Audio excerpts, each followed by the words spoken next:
Question. Karnataka வனத்துறை எந்த அமைப்புடன் இணைந்து யானைகள் மோதலை கட்டுப்படுத்த $5 கோடி நிதி ஒதுக்கீட்டில் புரிந்துணர்வு ஒப்பந்தம் செய்தது? Option A. இந்திய வனவிலங்கு நிறுவனம். Option B. பம்பாய் இயற்கை வரலாற்று சங்கம்.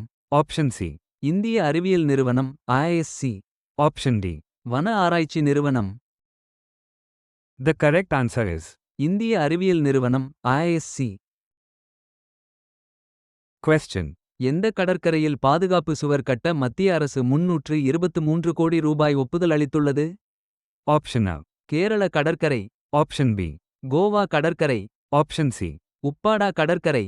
Option D. தமிழ்நாடு கடற்கரை. The correct answer is. Uppada கடற்கரை. Question.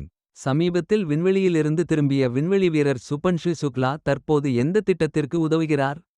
Option A. Chandrayaan -3. Option B. Aditya L1.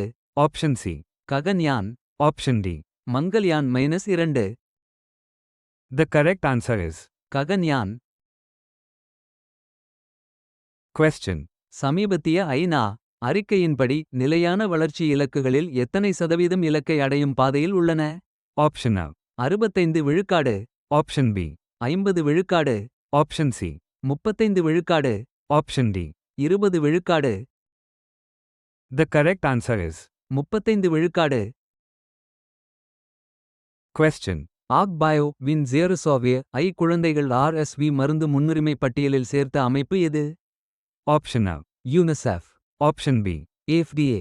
Option C. WHO. Option D. EMA. The correct answer is. WHO. Question. இந்தியாவின் முதல் டிஜிட்டல் நாடோடி கிராமம் எங்கு திறந்து வைக்கப்பட்டது? Option A. Himachal Pradesh. Option B. Uttarakhand. Option C. Sikkim. Option D. Kerala. The correct answer is. Sikkim. Question. கச்சா எண்ணெய் உற்பத்தி செய்து லாபம் ஈட்டும் இந்தியாவின் முதல் மாநிலம் எதுவாக இருக்கும்? Option A. Gujarat. Option B. Rajasthan. Option C.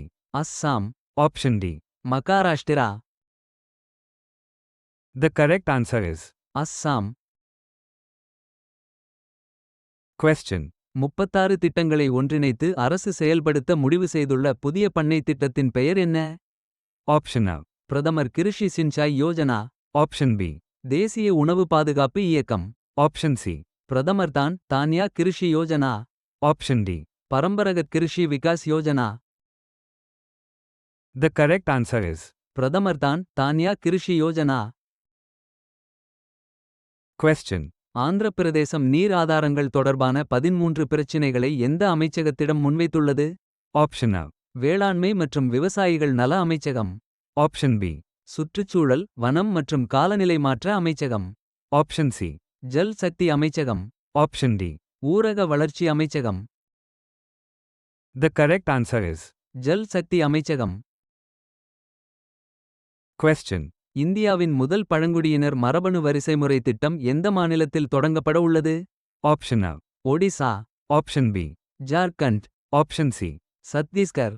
Option D. Gujarat. The correct answer is. Gujarat.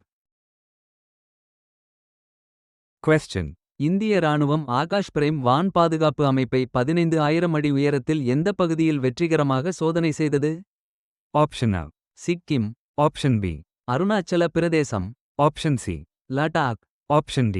Uttarakhand. The correct answer is. Ladakh. Question. அமைச்சரவையால் சமீபத்தில் அங்கீகரிக்கப்பட்ட பிரதம மந்திரி தான்யா கிருஷி யோஜனாவின் முக்கிய குறிக்கோளை பின்வருவனவற்றில் எது சிறப்பாக விவரிக்கிறது? Option A. வேளாண் இயந்திரங்களுக்கான மானியங்களை வழங்குதல். Option B. நாடு முழுவதும் கரிம விவசாய முறைகளை ஊக்குவித்தல். Option C. சிறந்த செயலாக்கத்திற்காக பல்வேறு விவசாய திட்டங்களை ஒருங்கிணைத்தல் மற்றும் நெறிப்படுத்துதல். Option D. சிறு மற்றும் குறு விவசாயிகளுக்கு நிதி உதவி வழங்குதல். The correct answer is. சிறந்த செயலாக்கத்திற்காக பல்வேறு விவசாய திட்டங்களை ஒருங்கிணைத்தல் மற்றும் நெறிப்படுத்துதல். Question. தெற்காசியா சாதனை அளவிலான நோய்த்தடுப்பு கவரேஜை எட்டியுள்ளதாகவும் இந்தியா மற்றும் நேபாளம் முன்னேற்றத்தை வழிநடத்துவதாகவும் எந்த அமைப்பு சமீபத்தில் தரவுகளை வெளியிட்டது. Option A. உலக வங்கி, Option B. UNICEF, Option C. Option D. உலக பொருளாதார மன்றம். The correct answer is. Question. இந்தியாவின் முதல் டிஜிட்டல் நாடோடி கிராமமாக திறந்து வைக்கப்பட்ட சிக்கிம் கிராமத்தின் பெயர் என்ன? Option A. காண்டாக், Option B. பெல்லிங், Option C. யாட்டன், Option D. ரவாங்கலா. The correct answer is. யாட்டன். Question. கேரளாவின் எந்த தயாரிப்பு சமீபத்தில் ஒரு மாவட்டம் ஒரு தயாரிப்பு ODOP ஊக்கத்தை பெற்றது? Option A. ஆலப்புழா கயிறு, Option B. மூணாறு தேயிலை, Option C. Wayanad robusta coffee, Option D. Kerala வாழை chips. The correct answer is. Wayanad robusta coffee.